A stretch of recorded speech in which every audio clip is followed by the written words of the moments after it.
পাম মানে ঘড়ি। তাহলে পাক পাঞ্জাতন বলতে পাঁচটা পবিত্র ঘড়িকে বোঝায়, বলুন সুবহানাল্লাহ।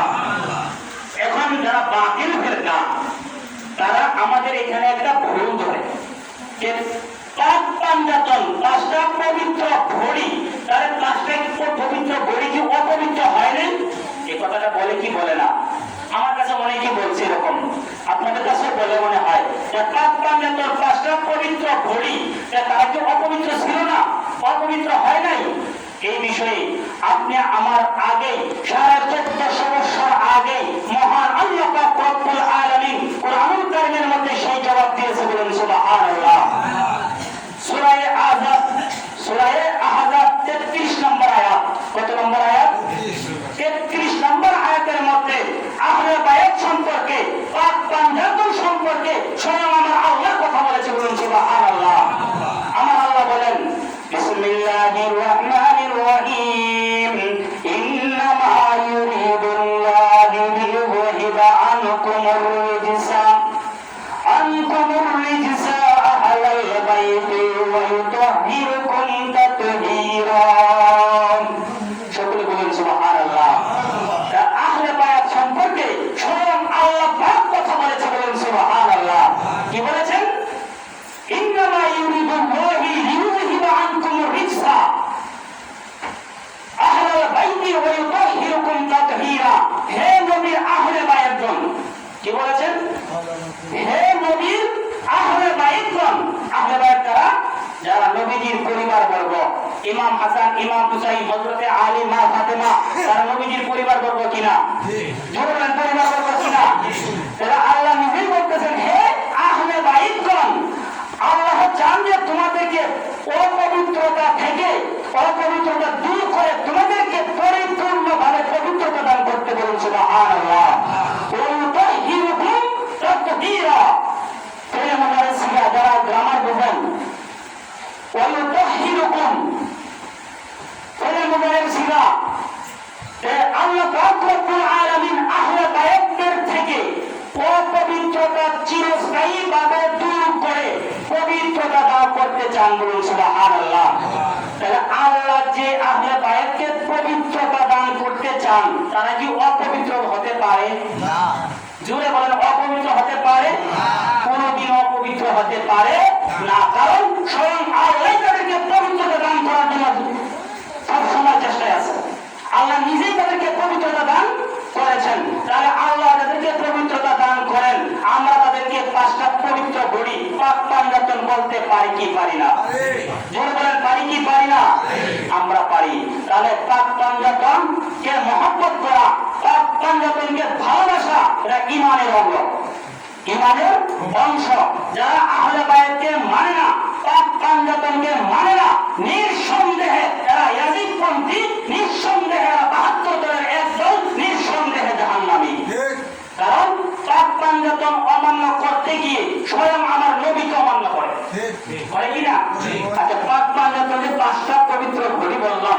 এই প্রথম ঘড়িটাকে দয়াল নবী রাহমাতুল লিল আলামিন নবী মুহাম্মদ রাসূলুল্লাহ সাল্লাল্লাহু আলাইহি ওয়াসাল্লামের পবিত্র দেহ মুবারককে বোঝানো হয়। এক নম্বর নবীজির দেহ মুবারক, দুই নম্বরে হচ্ছে হযরত আলী রাদিয়াল্লাহু তাআলা আনহু, তিন নম্বর হযরত ফাতিমাতুজ জাহরা রাদিয়াল্লাহু তাআলা আনহা, চার নম্বর ইমাম হাসান, পাঁচ নম্বর ইমাম হুসাইন রাদিয়াল্লাহু তাআলা আনহু। তাহলে এই পাঁচজনকে যারা না মানবে, এরা ঈমান আছে না? জোরে বলেন, এরা ঈমান আছে না? এদের ঈমান নাই।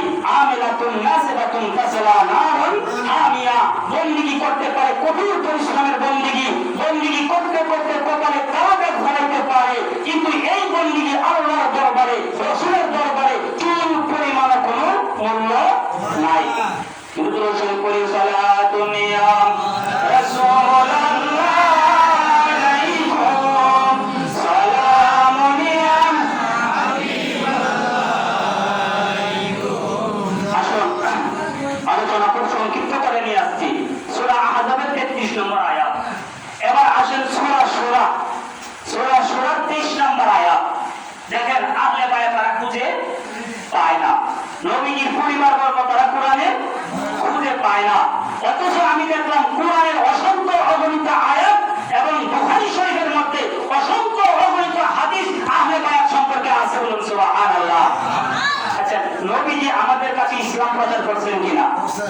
করছেন না? বদরের যুদ্ধে কষ্ট করছেন না? বিশেষ করে উহুদের প্রান্তরে উহুদের যুদ্ধে আমাদের জন্য আমাদেরকে ইসলাম দিতে গিয়ে দয়াল নবীর দান মুবারক শহীদ করছেন না? এটা কি কেউ মান্য করতে পারবে? অস্বীকার করতে পারবে? এরা উহুদের ময়দানে রাহমাতুল লিল আলামিনের দান মুবারক শহীদ হয়েছেন।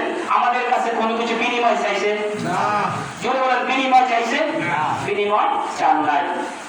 তাইফের ময়দান, আপনি আমার শরীরে ছোটবেলা বসন্ত হয়, বসন্ত হয় কিনা? বসন্ত হলে অঙ্গ প্রত্যঙ্গের মধ্যে ছোট ছোট ছোট ছোট কোনা কোনা দাগ হয়, হয় কিনা? একদিন ফাতিমাতুজ জোহরা রাদিয়াল্লাহু হযরত আয়েশা রাদিয়াল্লাহু তাআলা আনহা দয়াল নবীকে জিজ্ঞেস করলেন, ইয়া রাসূলুল্লাহ, ইয়া হাবিবাল্লাহ, আপনি যখন গোসল করেন তখন আপনার শরীরে তাকিয়ে দেখি বসন্তের দাগের মতো শরীরে ছোট ছোট দাগ। ইয়া রাসূলুল্লাহ, এই দাগগুলি কিভাবে হয়েছিল? আপনার কি কোনো সময় বসন্ত হয়েছে? আল্লাহর নবী বলেন, হে আয়েশা, আমার শরীরে বসন্ত হয় নাই, আমার শরীরে কুষ্ঠ হয় নাই, আমার শরীরে কোনো রোগ হয় নাই। আমি ইসলাম প্রচার করতে গিয়ে তাইফের ময়দানে যখন গিয়েছিলাম, তাইফের মহিলারা, তাইফের ছোট ছোট শিশুরা আমাদেরকে পাথর নিক্ষেপ করে আমার শরীরে এইভাবে রক্তাক্ত করেছে, আমি এইরকম ব্যথা পেয়েছি, সেই পাথরের কণার দাগগুলি আমার শরীরে দেখা যায়। বলুন না সুবহানাল্লাহ। তাহলে আমাদের কাছে এত কষ্ট করেছেন ইসলাম পৌঁছাতে গিয়ে, কিন্তু তার বিনিময় নবীজি চাইছেন? বলেন, নবীজি চাইছেন? নবী যখন কোনো বিনিময় চান নাই, একমাত্র আল্লাহর কাছে বলেছেন, আল্লাহ আমাকে এত কষ্ট দিয়েছে তাইফের মানুষ, আমাকে চিনে নাই, হে আল্লাহ তুমি এদেরকে হেদায়েত নসিব করো। আল্লাহ পাক রব্বুল আলামিন আল্লাহ হাবিবের উপর খুশি হয়ে তিনি স্বয়ং তিনি নিজেই বলতেছেন, কুল লা আসআলুকুম আলাইহি আজরান ইল্লাল মুআদ্দাতা ফিল কুরবান। সূরা সূরা 23 নম্বর আয়াত। নবী যেহেতু আমাদেরকে ইসলাম দিতে গিয়ে কোনো বিনিময় চান নাই, কোনো প্রতিদান চান নাই, এবং আল্লাহ তার হাবিবের উপর কি হয়েছেন? খুশি হয়ে গেছেন। খুশি হয়ে স্বয়ং আল্লাহ আয়াত নাযিল করলেন। আল্লাহ নিজেই বলতেছেন, কুল লা আসআলুকুম আলাইহি আজরান ইল্লাল মুআদ্দাতা ফিল কুরবা। বল, হে নবী আপনি বলেন, বল হে নবী আপনি বলেন। এখন কথাটা কার? আল্লাহ। জবানটা কার? রাসূলুল্লাহ। জবানটা কার? রাসূলুল্লাহ। কথাটা কার? স্বয়ং আল্লাহ। আল্লাহ বলতেছেন, কুল লা আসআলুকুম, হে নবী আপনার জবান মোবারক বলে দিন, ঘোষণা করে দিন, আমি যে তোমাদের কাছে ইসলাম প্রচার করেছি, আমি এর কোনো বিনিময় চাই না। তোমাদের নিকট একটা বিনিময় চাই, যারা আমার আহলে বাইত, যারা আমার নিকট আত্মীয়, যারা আমার আত্মীয়, আমার আহলে বাইত, তোমরা তাদেরকে মহব্বত করো, তোমরা তাদেরকে ভালোবাসো। বলুন সুবহানাল্লাহ। কথাটা শিখিয়ে দিয়েছেন কে? আল্লাহ। তাহলে নবী আমাদের কাছে একটা প্রতিদান চাইছেন, সেই প্রতিদানটা হচ্ছে নবীর পরিবার বর্গকে আমাদের ভালোবাসতে হবে, ঠিক কিনা? আজকে যারা নবীর পরিবার বর্গকে ভালো না বেসে কারবালার প্রান্তরে কুফায় দাওয়াত করে নিয়ে যারা শহীদ করেছে, যারা হত্যা করেছে, ওই ইয়াজিদ এবং ইয়াজিদের দলবল কি ইমানদার হতে পারে? ইমানদার হতে পারে? ইমানদার হতে পারে না। কারণ নবী বলেছেন, তোমরা আমার আহলে বায়াতকে কি করো? ভালোবাসো। আমার আহলে বায়াতকে ভালোবাসো। তারা আহলে বায়াতকে ভালো না বেসে তারা কারবালার প্রান্তরে চিঠি দিয়ে নিয়ে নির্মমভাবে হত্যা করেছে কারবালার ইমাম হুসাইন রাদিয়াল্লাহু তাআলা আনহু, ঠিক কিনা? শুধু তাই নয়, ইমাম হুসাইন রাদিয়াল্লাহু তাআলা তিনি কে? আর ইয়াজিদ কে? এটা চিনতে হবে, ইয়াজিদের দলে যাবেন না ইমাম হুসাইনের দলে যাবেন? কার দলে যাবেন? ইমাম হুসাইন কে আর ইয়াজিদ কে? ইয়াজিদের কোন ঠিকানা আছে? ইয়াজিদের কোন পরিচয় আছে? আজকে গর্ব করে আমরা নাম রাখি হুসাইন, আমরা গর্ব করে নাম রাখি হাসাইন। আপনি গর্ব করে নাম রাখেন তো ইয়াজিদ? রাখতে পারবেন?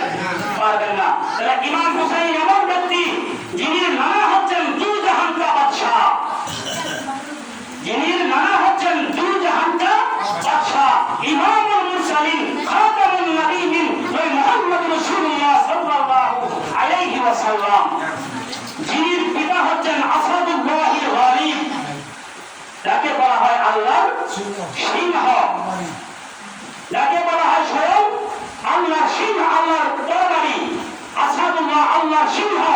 আল্লাহর সিংহ যাকে বলা হয় আসাদুল্লাহিল গালিব।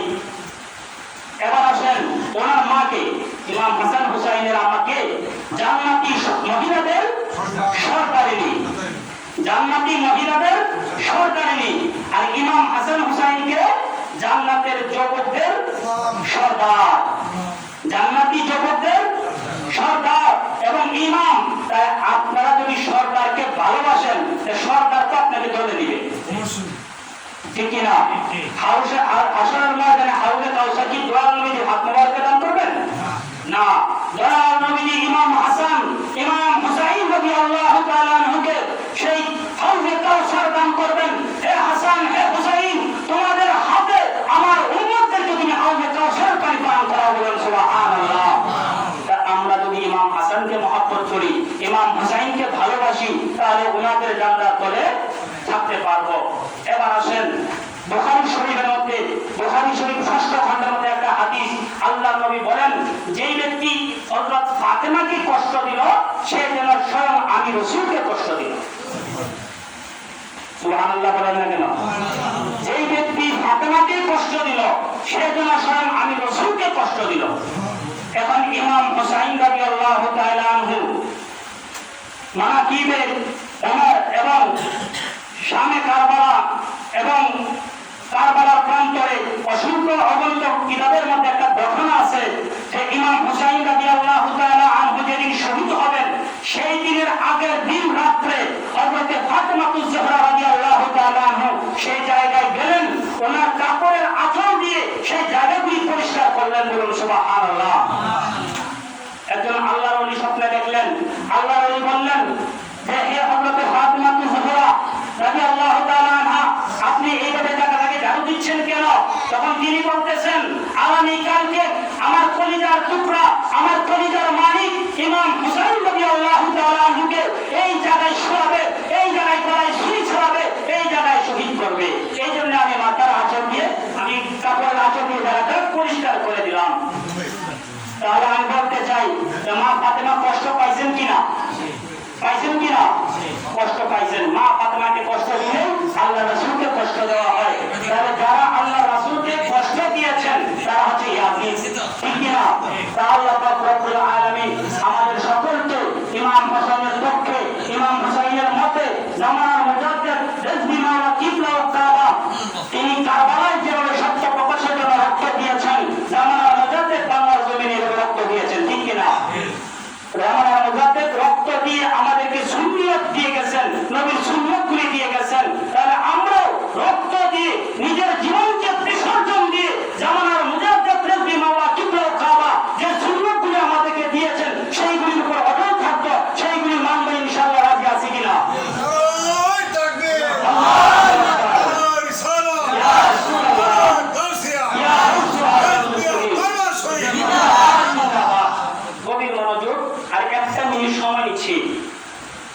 অনেকেই ইউটিউব ফেসবুক ব্যবহার করেন, করেন না? যারা ইউটিউব ফেসবুক ব্যবহার করেন, একজন ওয়াহাবীদের একজন ইমাম আছে আহমদুল্লাহ, আছে কি নাই?